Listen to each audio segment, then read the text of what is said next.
Good morning and welcome to Peace Out, where we are all learning together to peace out. We have been talking this week out of Numbers 13, 14, and we're going to hit just the first verse of 15 today before we jump over to Joshua tomorrow. But these children of Israel are giving us a show, right? They are acting out. They are acting like 3-year-olds throwing a tantrum. See, here's what happened. Yesterday, God said, never mind, you're going to go 40 years in the wilderness, 1 year for every day, which reminds me that God does have a sense of time, because I got this real pressing need. I need addressed right now, and God's not listening. Right? I haven't seen him moving. That doesn't mean he's not moving. And I'm like, do you understand? I am constrained. I have time constraints here, God. You're going to help me, right? And so he does know time, because he said, you're going to walk around in the wilderness 1 year for every day, right? That the spies spent in the land, looking at the land I'm giving you.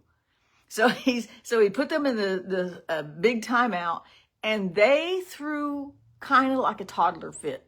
Seriously. So what they did was, it said when the Lord told them that that's it, you're going back into the wilderness. Don't even, you're going back towards the Red Sea. You're going back in the wilderness. You're going to go walk for 40 years until y'all all die off, and I'm going to give it to a new generation, right? To your kids they're not going to miss out because of your stupidity and failure to follow God. And so it says, then they were really sad, and they got up the next morning and they said, let's go. Let's go take the land. We sinned, but now we're ready to go enter the land that God has promised us. Well, it was too little, too late is the problem, right? So Moses said, now you're going to disobey God again? Because God said, okay, never mind, you're not going this way, you're going back this way. And they went, no, it's okay, we're going to believe now, we're going to go. And they tried to go anyway. It was like they just could not figure out how to just obey God. Just whatever he's saying in the moment. They didn't take their punishment seriously. They didn't take God's word seriously. They just wanted to do whatever they wanted to do. Like, no, it's okay. We're going to go take the land that God promised us. He promised us the land. We're going to go take it. And Moses is like, y'all acting like fools. You're just acting like fools. And so they jumped up and they decided to go into the battle. And it says they pushed forward ahead toward the hill country of Canaan, even though Moses, the ark, did not go with them. Because see, when they moved Moses, they had the Ark of the Covenant by this time, and they moved the Ark of the Covenant. The cloud followed them by day, the fire by night. And when the cloud moved, they knew, oh, pack up, the cloud's moving, let's go, it's time to go. And they followed God to a T. And now they packed up and decided to go without the ark, without God's presence, without God's direction, without God's blessing. And what happened is they ran into a big problem. It says they went, and it said the Amalekites and the Canaanites who lived in those hills came down and attacked them and chased them back, right? They came down and attacked them. They put themselves in a vulnerable position because, yet again, they're not obeying God. I think they did not have an obedient bone in their body, right? Because they didn't listen to God all through the wilderness. They've just been so stubborn and so whiny. And yet, just a chapter before, Moses is going, don't wipe them out, God. Don't wipe them out. Don't let other people think badly about your people just because they're dumb, right? So here they are doing their best to disobey God again, the best they can, right? And they are embarrassed before the armies, and they chase them back. And I'm like, man, will these people ever get it? And then I have to look at myself and go, well, will I ever get it? Right? So I have a little grace for them. They got to be tired. They've come from Egypt all the way to Canaan. They've come through the desert and the wilderness, and they fought wild beasties. They've had all kinds of stuff going on. They've raised their children on the go. They couldn't just go home. They had tents and shanties and mobile dwellings, and because they had to pack it all up and go ever so often, they had to pack it all up and go. They had to be very mobile. They had a rough time of it. I'm giving them that. They had a rough time, but now and so then they decided to believe a lie and got themselves in a bind. God said, okay, you're in timeout. Go back to the wilderness. Go sit in the chair. And they said, no, we don't want to do timeout. We don't want to do timeout. No. It's okay. We're going to believe God. We're going to go take the land He promised us. Now they're talking right, but they should have done that a few weeks ago, right? So they decided to take themselves into a battle God did not send them to. And they were ashamed. The Canaanites and who else was it? The Amalekites chased them back. Thankfully, they didn't kill them, but they chased them back.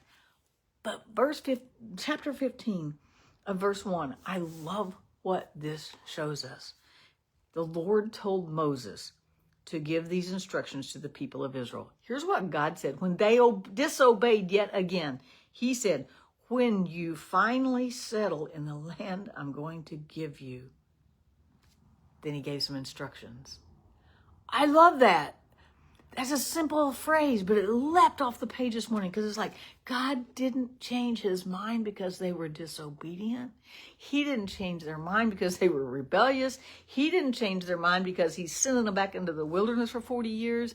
He still says, when you finally, that's a big word right here, right? When you finally settle in the land I'm going to give you, then He starts giving the laws. Then He starts giving them the law. Why did they get the law? They got all these specific laws because they didn't choose relationship.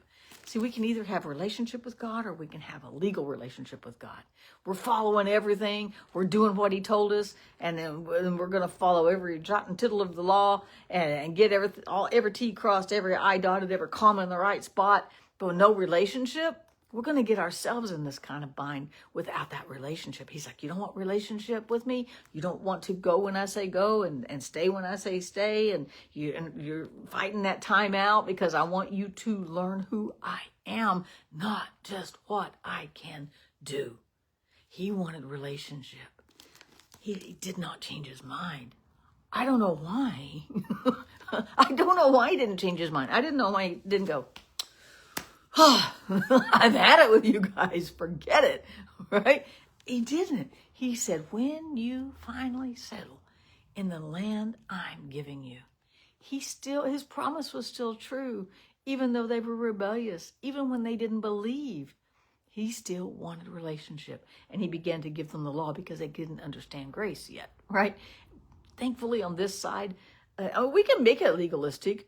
We got Pharisees. There's Pharisees in the New Testament. There's Pharisees today. And boy, I've had to stop watching some of our favorite ministers because they stepped over some line in the last 2 weeks that they got real super religious. And I'm like, oh, where did the relationship go? If you don't choose relationship and you choose law, you might get everything right, but you're still going to miss the mark. It's got to be about relationship. It's got to be about those moments that don't make sense. Like God telling Abraham, give me your son. It didn't make sense to Abraham. That was His promise. That was His hope for the future. That was everything God had promised him was in Isaac, right?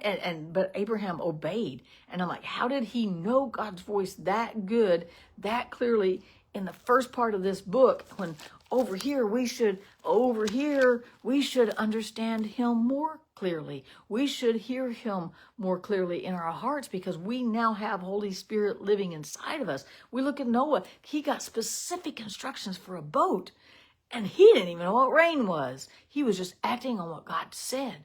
These people are refusing to act on what God said no matter what they said, no matter what He said. Whether He's trying to give them instruction, no, we just don't want to do that. That doesn't make sense to us. We're not going to do that. And He's like, no, you need to go take the land. Why? We can't because there's giants.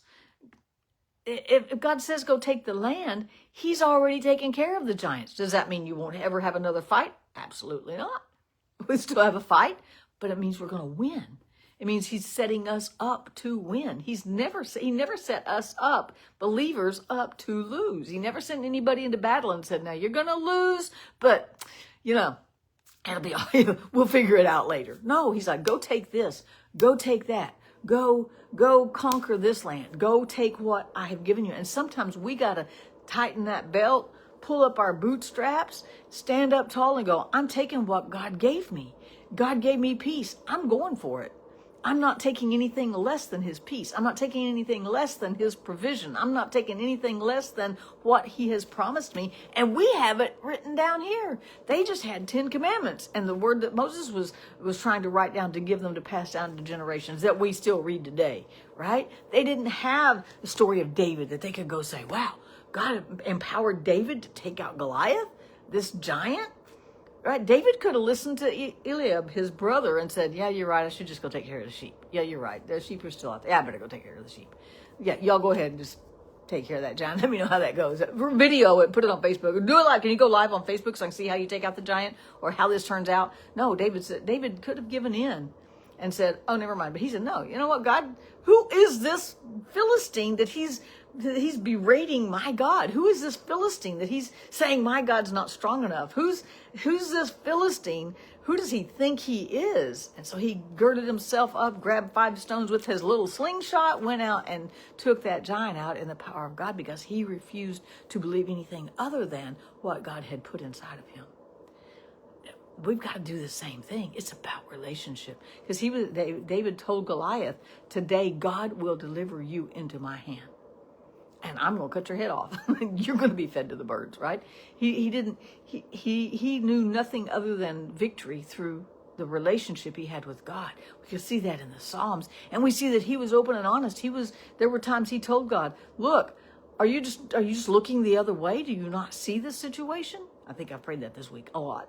Hey, God, you see this right here. I need this right here, right? Hello, are you paying attention? Did somebody distract you, God? God's not distracted. He hasn't moved far away. He hasn't changed his mind. When you finally settle in the land I'm giving you, and you want to please the Lord with the burnt offering, he goes through burnt offerings. He goes through the tassels, the penalty for breaking the Sabbath. He reiterates the law. He reiterates the outlines of relationship. You still got to serve me. And he didn't pack up and leave. He didn't go, you know what, y'all can just wander around and die in the wilderness. All y'all going to just die in the wilderness. He still kept them. He still rained manna down on them. He still had quail coming in at night. He still provided for them in this most horrible, rebellious, whiny, refusing time out, 3-year-old toddler fit tantrum state. He still provided, and he never changed his promise. No matter what they said, no matter what they did, no matter how ugly they got, God stayed true. And we can trust that he's going to stay true to who he is and to us, his people, today. I just encourage myself. I hope I encourage you too. Peace out, you guys. Have a great day. I'll see you again tomorrow.